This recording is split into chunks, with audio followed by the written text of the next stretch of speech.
Hello everyone. Today was the release day, or it might have been yesterday, of one of the most twisty, weirdest book you're ever going to read this year. It is simply fantastic, just like all her other books, and I can't wait to tell you about it. But first, as always, I want to remind you that I have books for sale, and if you want to read any of the books you see on your screen, there is a link where you can do so in the description. All right, let's get started. All right, so the book I want to talk about today is called Looking Glass Sound by Catriona Ward. If you've been on my channel any length of time, you know I'm a huge fan of Catriona Ward's writing, from The Last House on Needless Street to Sundial to Little Eve. I've read them all, I've enjoyed them all, and this one is certainly no exception. But to call this just a horror book, I think, would be doing it a disjustice of sorts, because of something much more. She is known for writing these stories that take you in a certain direction and allows you to think all the way through that this is going one way, and then there'll be revelations and reveals and twists at the end that makes you realize that everything you've read up to that point is simply not true. And with each of her books, including this one, as soon as I finished, and my jaw was left hanging open and my mind was completely blown by what the book was actually about, I had to go back and start reading again, because throughout all her books she will leave literary breadcrumbs for readers to kind of figure out. These, when you're first reading it, they might seem like just some innocent asides, some bits of conversation or little things she adds, and you think it's just to enhance the story. But once you know what the book is about and you go back and start reading, you're going to be picking up on these breadcrumbs, and they're going to stick out like a sore thumb afterwards. So hers are the kind of books where you definitely want to read them twice, I think. I know I have. I've read all of her books twice, because it feels like you're reading a different story once you know what's going on, because you can pick up on all those hints she's left along the way. And this one starts out with a family in a summer at a summer cottage in a small town that has a lake, big lake, and the young son there, he meets a couple other kids in town, and they become fast, good friends, hanging out all the time.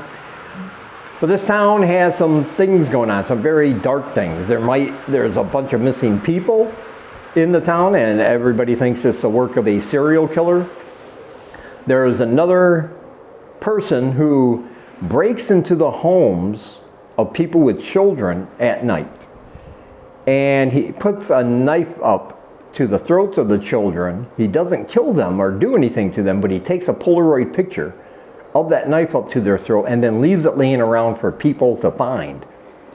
Now, I don't want to see children die horribly, of course, but to me, the fact that he doesn't really do anything to these kids, but he's definitely leaving a trail, is even creepier. Knowing that somebody was sitting there while you were sleeping with a knife to your throat and without your knowledge, that would just freak me out. And when it comes to children, of course, it makes it even creepier. But some things are going to happen during that first summer. And the book kind of has a feel in that first part of being almost a coming-of-age horror story of sorts. But as this boy grows up, he decides he wants to write a book about his experiences over that summer, because some things happened at the end of that section, which you'll have to read about. And he wants to write a book about it. But here's the thing. Is he a reliable narrator? As he's writing, things will happen that makes him think and makes us think that some of these events did not happen. He'll find notes from people from his past that he hasn't seen in years. He'll see things in the woods, because he's writing this book from that town that all of this happened when he was a child. And the narrative, the flashbacks will change depending on what he's writing.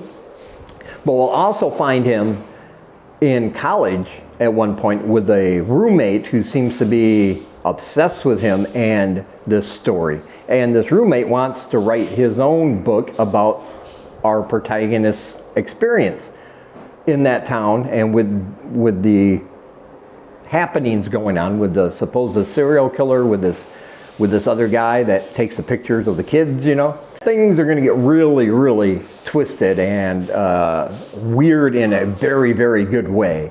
This is one of those books that you want to pay attention to when you're reading. Because in the end, of course, all of these things will come together. We'll find out mainly what's going on. But again, like in all the rest of her books, that changes everything of what you think you've read. Because if it has to be about, you know, one specific thing, it's about the power of the written word, of the power of a story. And that art form, and how it can change, depending on who's writing it, it can change perceptions about the actual events, muddying them, perhaps actually changing the course of what has happened in the past through writing.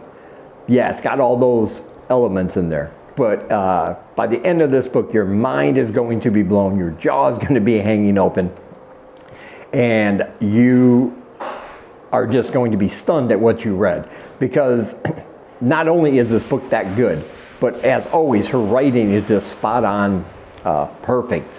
You know, the way she describes the characters, the way she leads us down these little paths, some of which are going to be red herrings, but some of which are going to be important, but we don't know which ones. But the narrative will shift and change. It's almost like a magic trick what she does, and the way she writes, that's the way I would describe it. She's like a word magician, and she likes to mess with your head, she likes to mess with your emotion, and I don't know about you, but I absolutely love that in a horror book.